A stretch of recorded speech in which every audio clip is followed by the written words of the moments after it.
Assalamualaikum warahmatullahi wabarakatuh. Halo teman-teman, jumpa lagi dengan channel ini Bandi Rafa. Semoga pada tahun ini teman-teman lolos menjadi ASN. Amin ya robbal alamin. Baik teman-teman, saya akan menginformasikan tentang Permenpan RB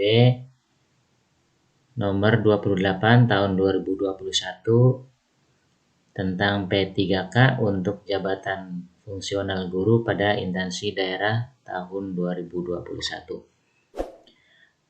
Baik, saya akan menginformasikan tentang yang pertama adalah penentuan kelulusan ya teman-teman. Bagaimana penentuan kelulusan itu apabila nilai dari hasil kompetensi itu sama ya. Nah, dari paragraf 8 ini tentang pengolahan nilai, pengumuman hasil dan masa sanggah seleksi kompetensi 1. Dijelaskan pada pasal 30 ya. Yang pertama adalah pelamar pada seleksi kompetensi 1 dinyatakan lulus jika nilai yang diperoleh memenuhi nilai ambang batas. Nah, sebagaimana dimaksud dalam pasal 27 dan berperingkat terbaik. Nah, untuk nilai ambang batas ini disebutkan juga ya teman-teman di pasal 27 ya. Nilai ambang batas pada seleksi P3K jabatan fungsional guru tahun 2021 terdiri dari yang pertama adalah nilai ambang batas kompetensi teknis ya.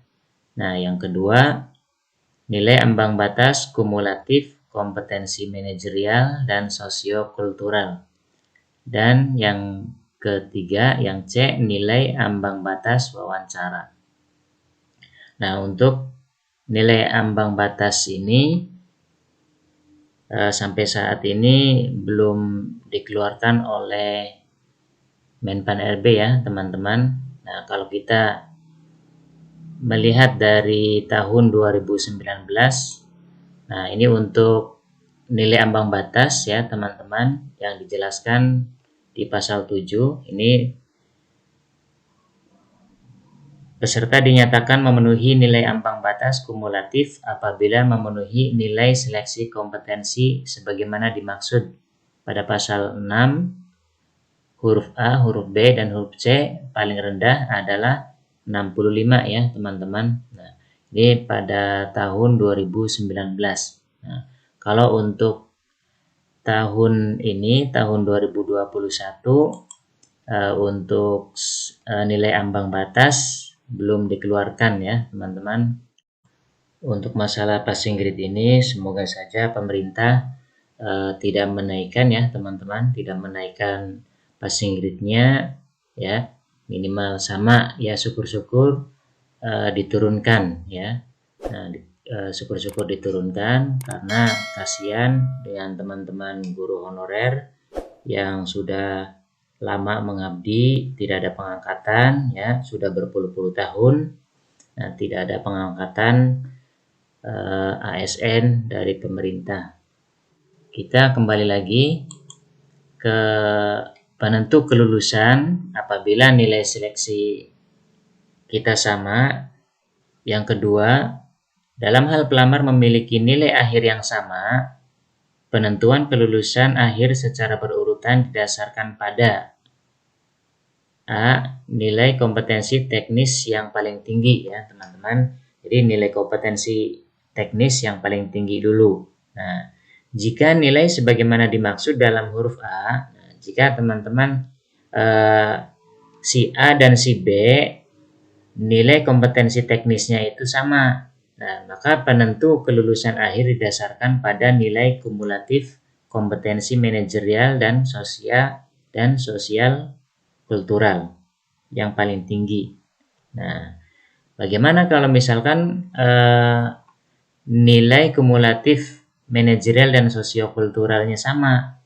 Nah, kita tilik lagi ya ke bagian C. Jika nilai sebagaimana dimaksud dalam huruf B masih sama, penentu kelulusan akhir didasarkan pada nilai wawancara yang paling tinggi. Nah, ini berurutan ya teman-teman, dari nilai kompetensi teknis, dan yang kedua adalah dari apabila sama nilai kompetensi teknis tadi, nah, dari nilai kompetensi manajerial dan sosiokultural.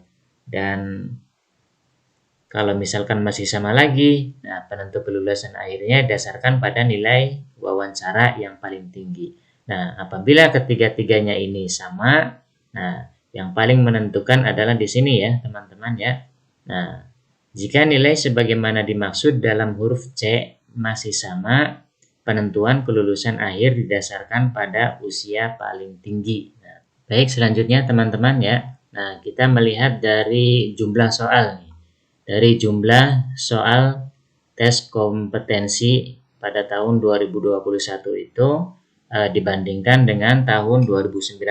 Nah, kita lihat di tahun 2021 jumlah soal kompetensi teknis ini 70 sampai 100 soal. Nah, kalau kita melihat dari tahun 2019 ya, nah itu jumlah kompetensi teknisnya itu hanya terdiri dari 40 ya, teman-teman ya. Hanya 40, sedangkan untuk tahun ini sebanyak 70 sampai 100 soal. Nah, itu berarti kompetensi teknis ini 2 kali lebih besar dari tahun 2019 ya, teman-teman. Nah, bagaimana dengan kompetensi manajerialnya? Nah, kalau kompetensi manajerial antara tahun 2001 dengan 2019 itu kompetensi manajerial hanya 40 ya. Nah, hanya 40 soal, dan kompetensi sosiokulturalnya terdiri dari 10 soal ya, berarti 50 ya, manajerial dan sosiokultural. Nah, kalau tahun 2021 itu kompetensi sosiokulturalnya antara 10 sampai 20. Yang paling beda antara tahun 2019 dengan tahun 2021 ini ada di kompetensi teknis ya, teman-teman. Baik, itu saja teman-teman yang dapat saya sampaikan. Semoga teman-teman sukses dan semoga lulus menjadi ASN. Amin ya rabbal alamin. Jangan lupa untuk like, subscribe, komen, dan share. Terima kasih. Assalamualaikum warahmatullahi wabarakatuh.